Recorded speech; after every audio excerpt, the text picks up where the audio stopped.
everybody. Thanks for joining another episode of The Story of a Somebody. I'll start over again. My name is Rachel. I'm the creator and the host of the podcast, and I've met William a while back. I'm not really sure how I found him. I found his stuff on Facebook, and then we got to meet, and now he's giving me the deal. So, you know what, William, the reason why I wanted to interview you about your life is because I saw you on A Case of the Mondays. It was a podcast that you did. And I saw a lady comment below. She was like, I'd love to know what happened to you and a little bit about your life story, because really nobody really knows anything about you privately. And I understand that maybe you don't like to discuss it, but here we are today. Yeah. So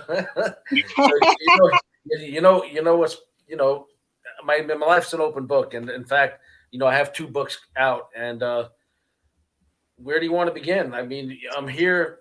Yeah. I star on a reality show called Inmate to Roommate. As you know, I did 18 years in prison for nonviolent crime, and during that situation, I escaped from prison. I ended up on America's Most Wanted website, and so I've turned my life around. I'm a crime victim advocate now.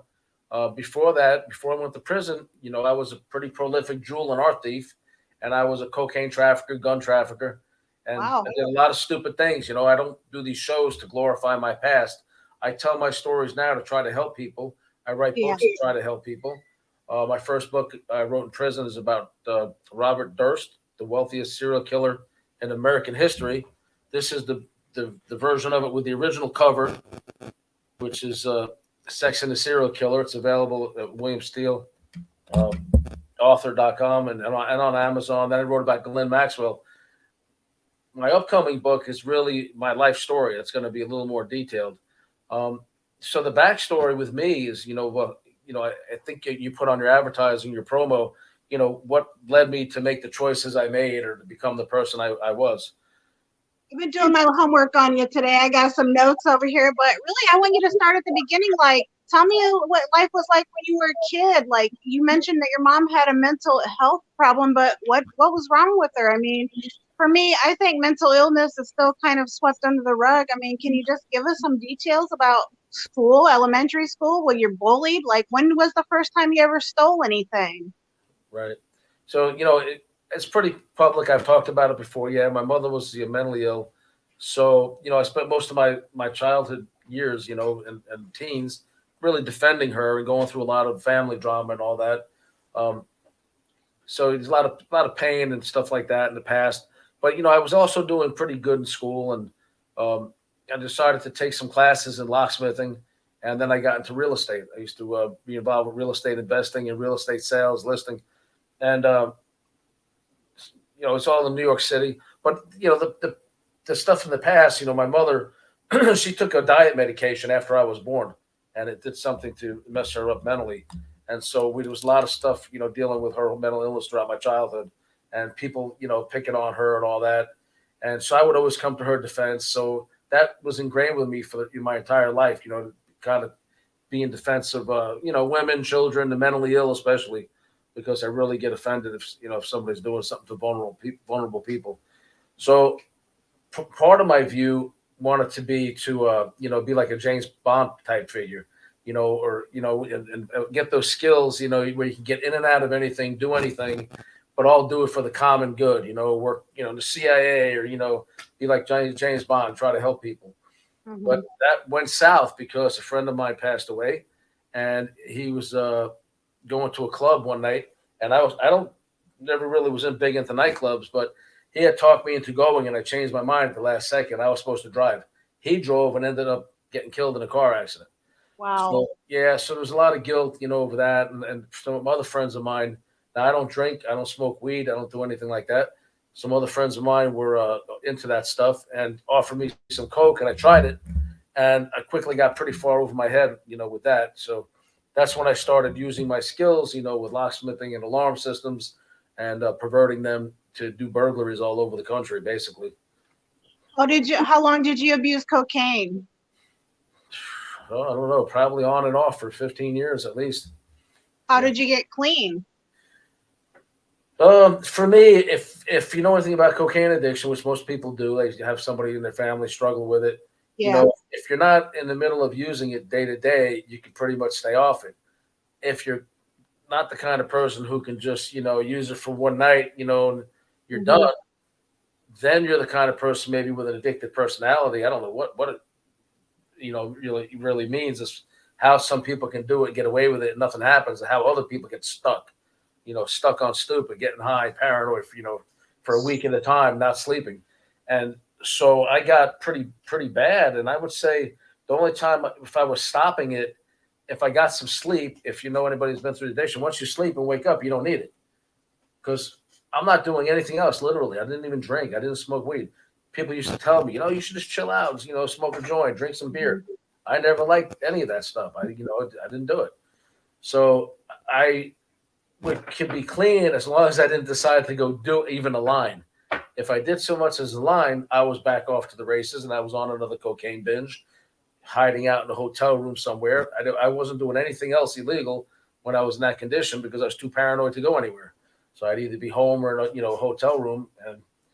But yeah, so then the long term periods when I stopped was really being incarcerated. Hmm. Because that's a pretty miserable place if you wanted to get high. It's probably astronomical price and all that. And so I think just the amount of time that I spent in prison and growing out of that, and then losing my mother when I was incarcerated, a lot of things really opened my eyes that I didn't want to come out and do that crap again. Yeah. So How old were you the first time you went to jail? I don't remember the exact age I was the first time, but I got in a little trouble when I was younger for spraying some graffiti on the subways because with my mother being mentally ill, there wasn't a lot of discipline or oversight of what I was doing. Hmm. And so, and I remember, I don't know, we must have been me and a friend of mine. Everybody was doing it back then. Yeah. But so, like an undercover subway transit officer, whatever, got us, and the one thing he gave us was like a ticket. My father had to pick me up from the police station, and he said to report. It was like a given Saturday. I think I was like 9 years old, something ridiculous. You had to just report to Wow. you had to report to a train yard, and clean trains are like half an afternoon or whatever. So I reported for that, whatever, a few weeks later, and they looked at how young I was and how small I was at the time, and they're like, okay, just sign here. You showed up, go home. And so I looked at it like back then, I like, okay, this is New York. There's like no consequences for anything. And I wasn't taking consequences seriously because I got the very first time I got in trouble, I was, told to get out of here. Maybe if I would have been forced to clean subway cars for that afternoon, I might have thought about, but I didn't continue getting in trouble. I was doing good. I started doing good in school. It was later. It was only after my friend passed away that I really got very depressed. I was self-medicating, with coke, Hmm.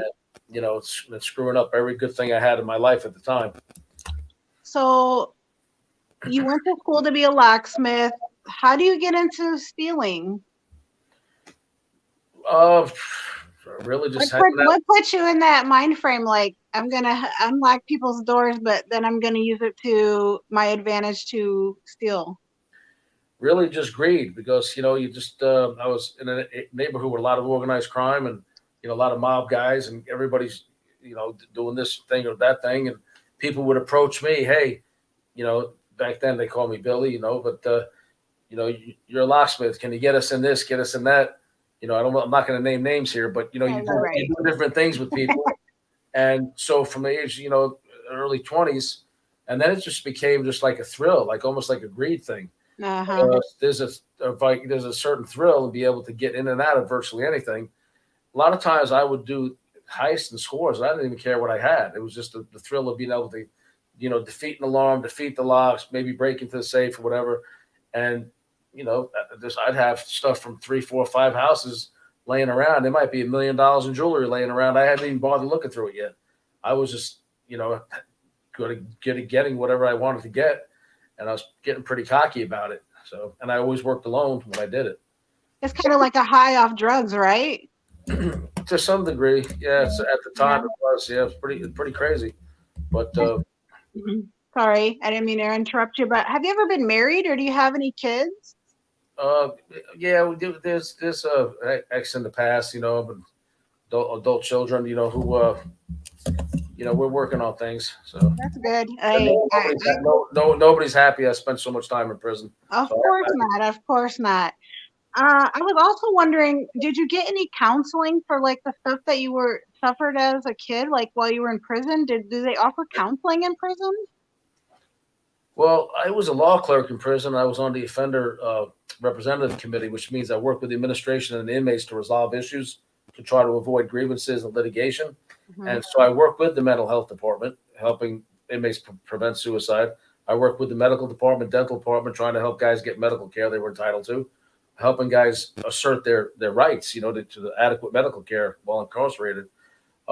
So to say that I get it personally over those issues, I was very involved with like ministries and Bible studies and stuff like that. And I really just wanted to get my healing from God. And I didn't, I'm not one of these guys that, having seen my mother on so much medication over the years, and plus where I'm from in Brooklyn, I just always looked at it, and I don't really today look at it the same way. But then in the beginning, I looked at like all these medications as a crutch for weak people. Now I saw my mother they tried her on so many medications, it was heartbreaking, and they didn't know what the hell they were doing, I guess. I don't know. But I didn't want to be on medication for depression or this or that. I looked at life like this. Everybody goes through grief, heartache, the loss of loved ones. These are situational things, maybe trauma, maybe some kind of abuse.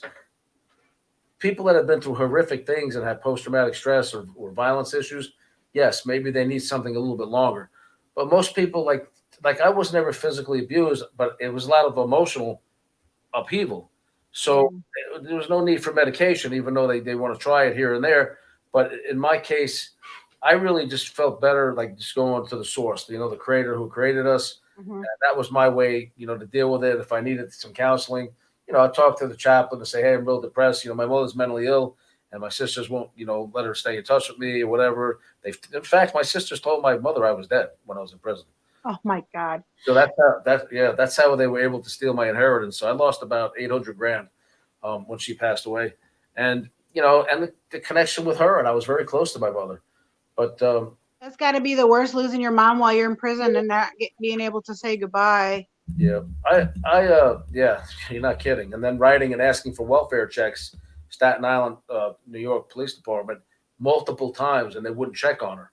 And I basically made a very nasty letter to the chief of police of the 122nd precinct demanding a welfare check, and they still drug their feet. And by the time they got back to me, a stack of envelopes came back. We don't want to hear from this individual. They weren't from my mother at all. They were from my sister doing that. And I said, there's something wrong. You're taking her money again. This is a family issue. Somebody needs to check on her welfare. She has a lot of, assets. And by the time they got back to me, my mother was dead.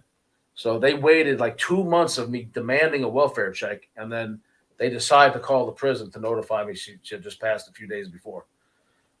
So it's pretty horrible. It's the only counseling I ever really received. So those of you who follow my story know that I knew Ghislaine Maxwell. And Hmm. she's from England and whatever. So in my course of doing these and living in Palm Beach area and Boca Raton, South Florida, California, I met quite a few people that are very infamous today. And Ghislaine Maxwell was one of them. And so I wrote a book about my experiences with her after her and Jeffrey Epstein started getting arrested and they were in the news constantly. The only thing I've ever been really to counseling for, I would think, would be reliving some of the stuff I went through and that I saw in the Palm Beach house. And I went to counseling, many years ago for that. And, things that I actually went through with her that were really, really risky to me. I don't know if you've read the book, but anyway, once I got out after I wrote the first book, I wrote a second one about my unfortunate relationship with Ghislaine Maxwell. And that's called Ghislaine Sensational and Impure. I have that wrote down in my notes. I was gonna talk to you a little bit about it, but you already beat me to the punch. Yeah, that's the second book I wrote. The first one, the A&E Network and the producers of Inmate to Roommate allowed this book to be on the show on Inmate to Roommate. There's a whole episode where I get the boxes in the mail and blah blah blah. I can't say too much because of a lot of people haven't seen the episode yet. But those books, the titles, Sex and the Serial Killer, My Bizarre Times with Robert Durst, was not a salacious title. My co-author is Gary Greenberg. He's a true crime author, and he's also editor with the National Enquirer. And so, he came up with that title, but it's not a really salacious book. It's more victim advocacy, exposing him for what he was, how I knew him in New York. The same thing with Maxwell. Since Ghislaine, Sensational and Impure, my title. It's not a sensational book about, in detail about things we may or may not have done. It's exposing her for what she really is, and her desire at one point several years ago, when she knew things were going to come in on her and Jeffrey Epstein, that she had a desire to actually try to eliminate Jeffrey Epstein so she wouldn't end up getting arrested. So I explained that story in my conversations with her and there. I named names in that book. And that book's been covered in The Sun in London, the New York Post, the National Enquirer. But so that's what I do now. I write books and I try to gear them towards victim advocacy. And I've got 2 more books coming out here shortly. So let's talk now about writing. Like, did you start writing in prison?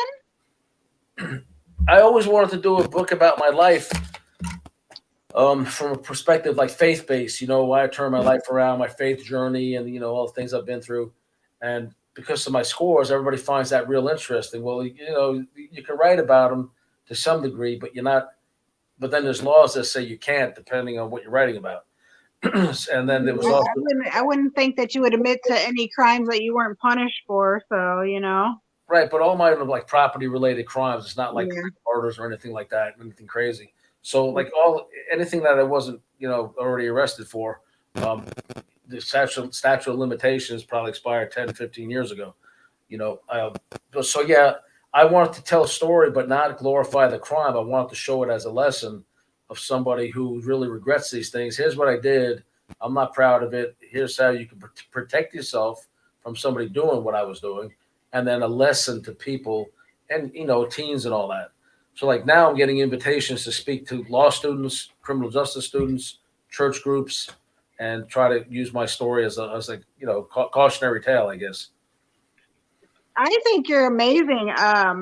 I've seen some of the comments on our stream, our post that we made to promote the stream today. I just, I don't understand why people hate you. I mean, you've already paid for your crimes. You turned your life around. Everybody has secrets. I don't care who you are. You've done something in your life. I just don't understand why people can't just forgive you themselves. They don't even know you. I just find that so weird. You're talking about the one lady who commented saying, I don't want to hear him tonight talk about all the shit he stole and all that. Yeah. I was very polite in my response to her because I have a very public platform now, and I'm a changed person.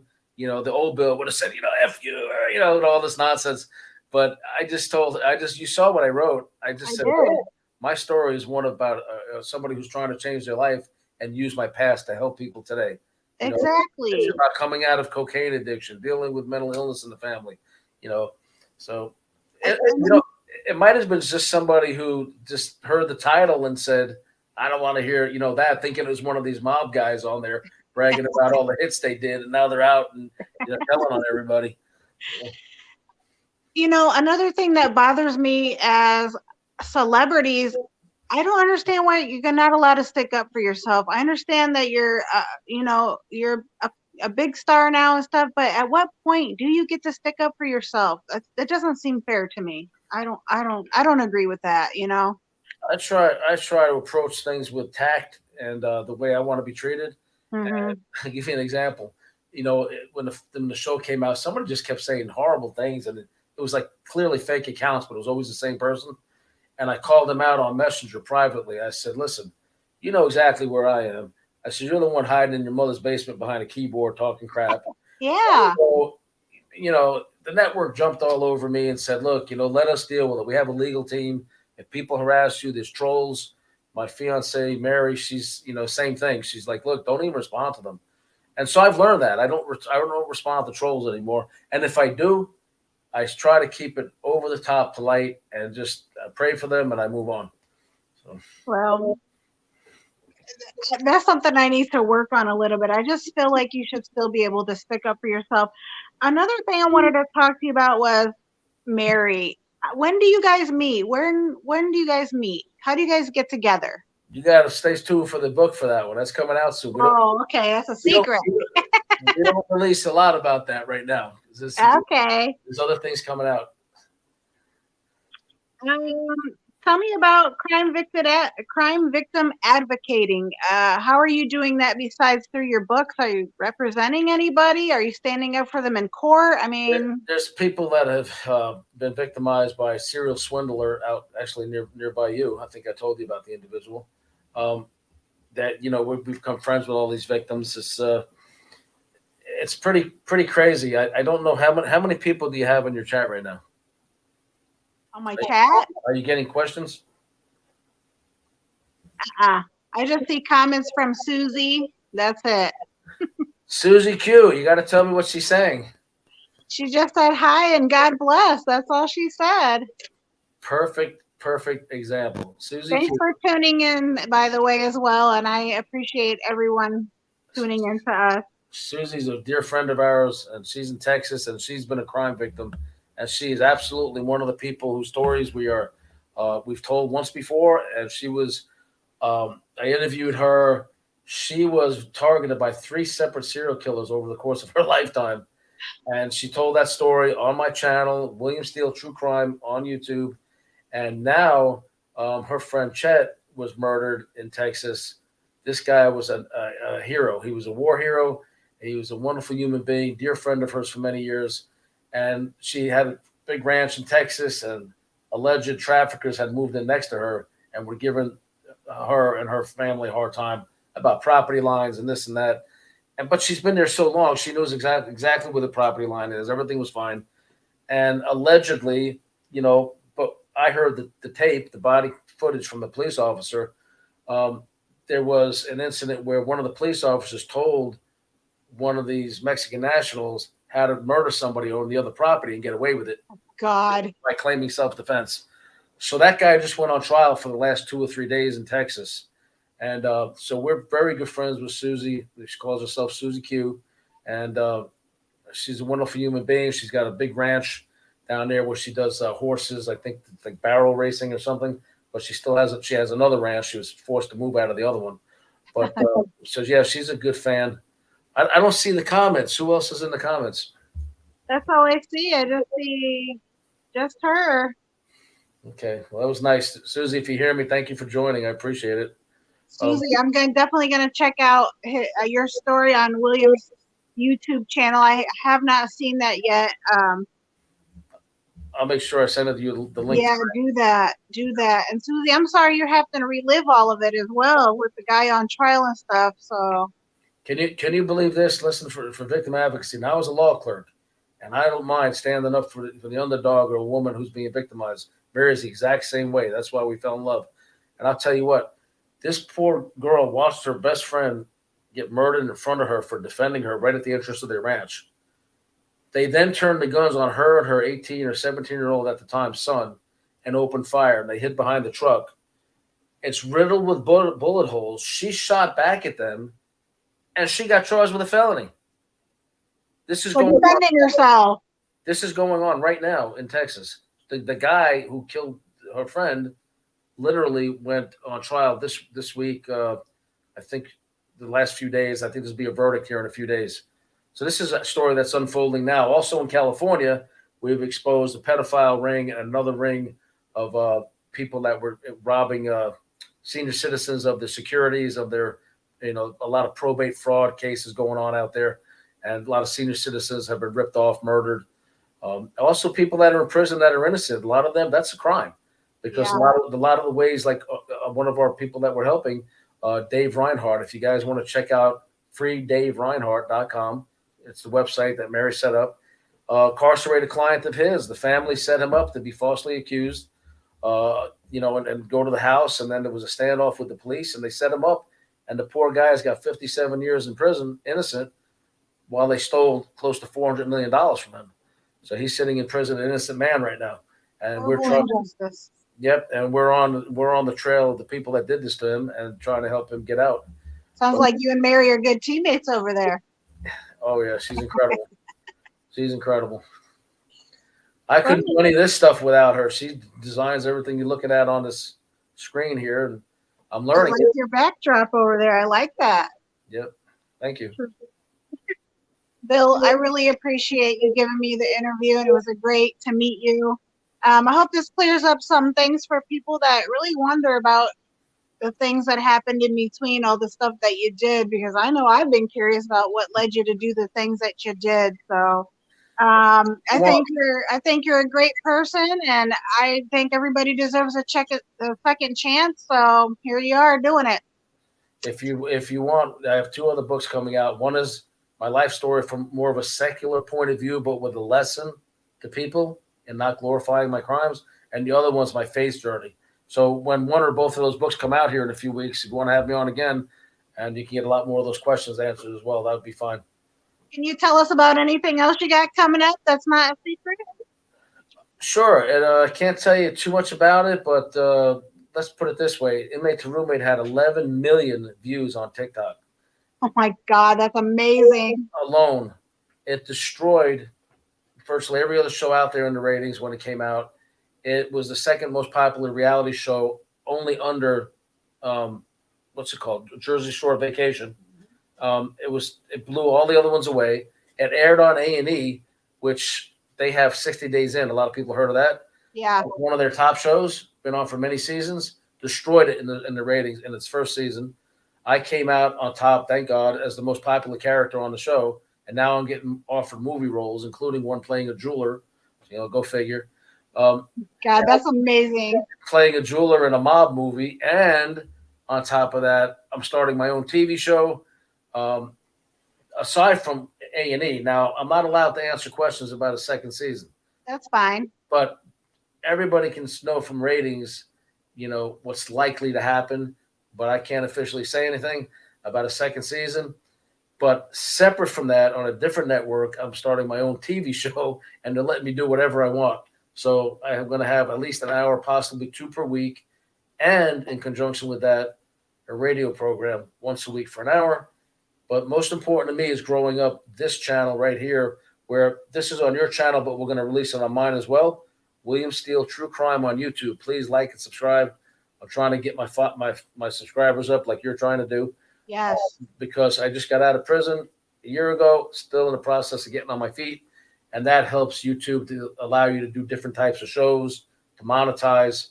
And so it's all good from there. But so that's what's going on. I have all these shows going on. And I think in the end, let me see, it'll be the radio, the TV, other podcast. William, I think the only question everybody else wants to know is, when do you sleep? Almost never. Almost never. Almost. I don't know what it is. Just being out of prison, any day out of that freaking concrete box, is a blessing. And it's, listen, the internet's new to me. Before I went to prison, I was in 18 years for nonviolent crime. Before I went to prison, I was only on the internet one time in my life. That's it. So social media didn't exist. These smartphones right here, they didn't exist. So I have to use it every day now. You always see me putting my different things out all the time, and I don't know how it works, because when I send these little thumbnails and promos across Messenger, all of a sudden Facebook, if you send like 20 of them out, they'll shut you down. You can't send any more out for like a day or two.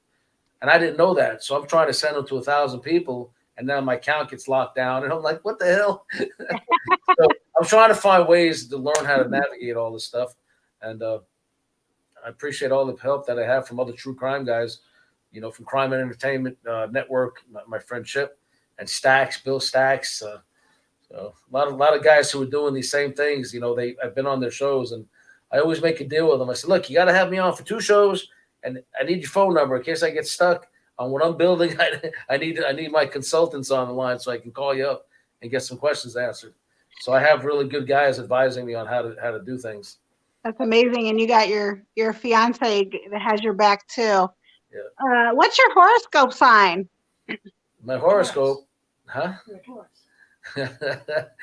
Taurus. Okay. I'm just asking because I looked up mine one day, and I don't really follow them, but I'm 43 years old, and I still don't know what I want to do with my life. I can tell you right now, I love this podcasting stuff and interviewing people, and that's exactly what it said I should be doing: broadcasting, acting, interviewing and all that stuff. So I feel like I'm right up my alley. And, maybe I'll be an actress one day. Maybe somebody will offer me a movie role. I don't know. But before we sign off, everybody, I just wanted to know that I'll interview anybody. If you have a traumatic story that you'd like to tell me about your life and you want to share it and get it out there, expose people that have hurt you, we can even talk anonymously. You don't even have to show your face if you're scared or, feel like repercussions might come against you. Just reach out to me. Yeah. I'll tell you what, you know how I found you? I think I was on one of the Elkhart pages when we were filming Inmate to Roommate. And I came across, I think it was your first interview you ever did. And it was the head prosecutor of Elkhart County. What's her name? Her name is Vicki Becker. Right. And I thought that interview was absolutely phenomenal. She was a great guest. She made it very easy for you. But I said, you know what? Let me introduce myself. And I'm pretty sure that's how we first connected. And then you said, well, I'm trying to build this. Would you come on my show? And I appreciate what you're trying to do and build and be an advocate for victims. I'll tell you the things I learned, just some advice. It's about consistency, and I'm guilty of it and not putting something up every day. I eventually intend to go live every single day, put something up every day, at least an hour, right? Across all platforms. And then on Fridays, have like a 4-hour live call-in show. That's kind of where I'm heading right now. But I just need to get these numbers up. So please hit like and subscribe. Tell people about William Steele True Crime. And if you're listening to this on Rachel's podcast or on her YouTube, please hit like and subscribe. And my books, I'll send you the links for my books if you want. They're available on Amazon. Make sure you put them in the description if we can get that. I Googled you just to see what would come up, and it was a lot of things. I mean, I've got lots of notes here. I know you can't see them that very well, but, I wanted to see what I could find about you. And, it was a lot of interesting stuff. I try to do you know what the most interesting is? The stories about me and Maxwell. Put William Steele, Ghislaine Maxwell, or put William Steele and Prince Andrew and watch what comes up. Those, I want to read all your books. Bill, can we find your books here at the local libraries too, you think? Well, here's the deal with that. I donated some to the one, I think it was on Bristol in Elkhart, and they promptly went to renovations. And then the main one said that I wasn't well enough an author to put them there. And then my show became one of the top shows in the country. And by then, I got irritated. I didn't want to give them one of my books. I bet the library's regretting that now. But one more person. I'll donate some more books down there. But the lady I had at the main branch, oh my God, it was like I'm like, listen, I have a show. I have a very good selling book. I'm willing to come in and meet and greet and meet your patrons and all that or whatever. Oh no, we never heard of you. I says, well, all these other platforms have. You just don't. Because she studies whatever, like plant roots or something, and she doesn't. All she has to do is Google your name. You'll pop right up. There's lots of stuff up there. So one other person came in and commented, Penny L.A. Shepherd. She said hi. Hey, Penny. Thanks for joining. We appreciate you. Thank you very much. Hope everybody's safe and sound down there. All right. Well, that's all my questions. Really answered all my stuff for me, and I appreciate it. All right. Hey, Rachel, thank you. I know we've had trouble scheduling this, but all my fans, please subscribe to The Story of Somebody on YouTube. Thank you very much. Thank you. Bye. Good night, Rachel.